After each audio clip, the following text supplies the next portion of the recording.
Around the time of the Cuban Missile Crisis in the early 1960s, there were reports that the Soviet Union was spending millions of rubles on extreme projects involving psychic warfare, mind control, teleportation, and even animal soldiers. The CIA was determined to keep up and get an edge over the communists, so they came up with their own unusual research and development projects, and a new program for non-human operative spies was eventually born. Launched by the Central Intelligence Agency's Directorate of Science and Technology, the operation involved using cats as espionage agents. Intelligence agents figured the Soviets would never suspect the graceful creatures, which would then get close enough to marked operatives to record or transmit private conversations. However, it turns out there's a good reason why cats couldn't possibly make decent undercover elements.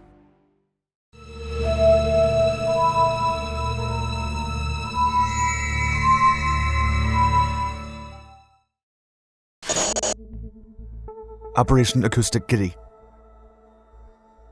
In the early 1960s, American intelligence officials intended to deploy spy cats to infiltrate Soviet embassies and even the Kremlin. Given their size and agility, cats were considered potential carriers of portable spying devices. The strategy was never subjected to a congressional hearing, but there is proof in documents and sources within the CIA that confirm the existence of Operation Acoustic Kitty, as it was loosely disguised. The project took over half a decade to complete. Though there's no official record of when the idea initially hatched, there was a legitimate collaboration between the CIA's Office of Technical Services and the Office of Research and Development. A meticulous investigation was launched to explore the best ways to surgically embed spying gear into a living, breathing feline. The procedure needed to be effective, and the technicians and engineers had to make sure that the implants did not affect the animal's mobility, as it could draw attention. If anything went wrong, it could push the cat to claw, rub, or lick the equipment to inadvertently dislodge it. The equipment required several components, including a power source, a transmitter, a microphone, and an antenna, all of which needed to resist the organism's inner temperature, humidity, and chemistry. Outside audio equipment contractors then devised a 3/4 inch long transmitter that could be implanted in the base of the cat's skull. However, finding a place for the microphone proved more difficult, and the ear canal was eventually deemed optimal. A fine wire antenna was also woven all the way to the tail and concealed under the cat's long fur. And given the animal's size, the smallest batteries possible were used, limiting the recording time.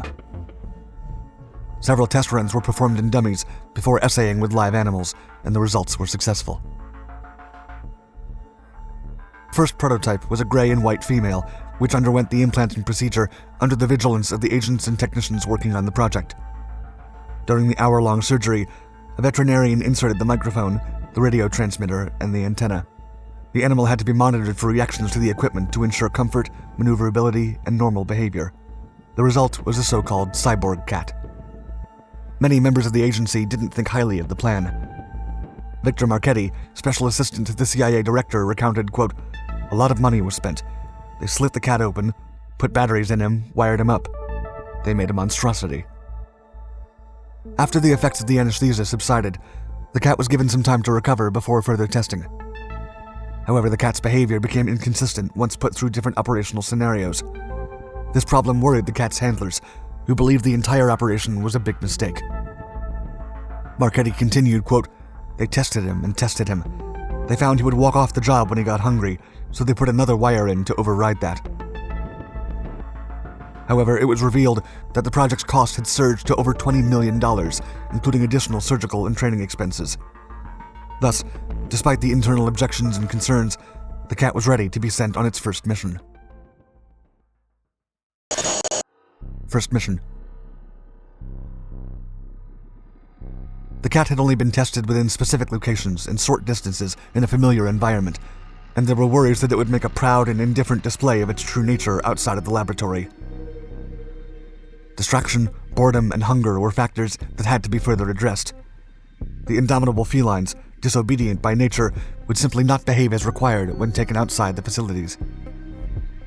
However, the CIA insisted that appropriate training would make them notable spies, exploiting their natural curiosity. They also hoped to control the animal's direction using audio cues, expecting the wired cat to come and go unnoticed while recording all the sounds in its surroundings. But in practice, this was not the case. For its first mission, The officials hoped that the cat would sit near 2 foreign officials in a park outside Soviet compounds in Wisconsin Avenue, Washington, D.C., and transmit their exchanges while undetected. Marchetti recounted, quote, "Finally, they're ready. They took it out to a park and pointed it at a park bench and said, 'Listen to those 2 guys.' They put him out of the van, and a taxi comes and runs him over. There they were, sitting in the van with all those dials, and the cat was dead." Not a complete failure. Robert Wallace, former director of the CIA Office of Technical Service, disputed the claim that the cat did not survive its first mission. Instead, he said that the project had to be abandoned due to the difficulty of training the cat. Quote, "The equipment was taken out of the cat was re-sewn for a second time and lived a long and happy life afterwards." In any case, subsequent tests failed, and the project was shortly declared a total loss. The deployment of uncontrollable secret spies proved to be a misguided idea, and with the onset of tiny computers and high-tech spying equipment, there was no reason to rethink the project.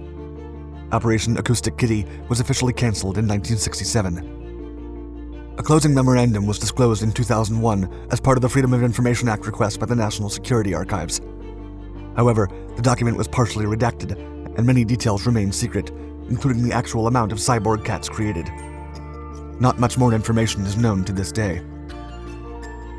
The memorandum, titled Views on Trained Cats, is held at the National Security Administration Archive at George Washington University.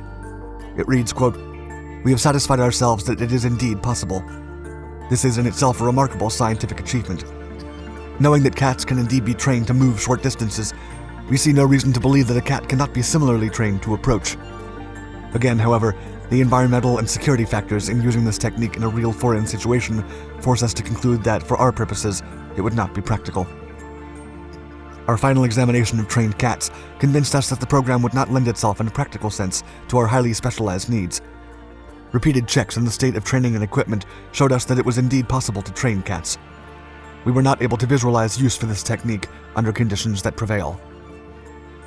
The work done on this problem over the years reflects great credit on the personnel who guided it, particularly whose energy and imagination could be models for scientific pioneers." Thank you for watching our video. If you liked it, please give it a thumbs up. And don't forget to subscribe to our Dark Documentaries channels for more historical anecdotes and unusual tactics.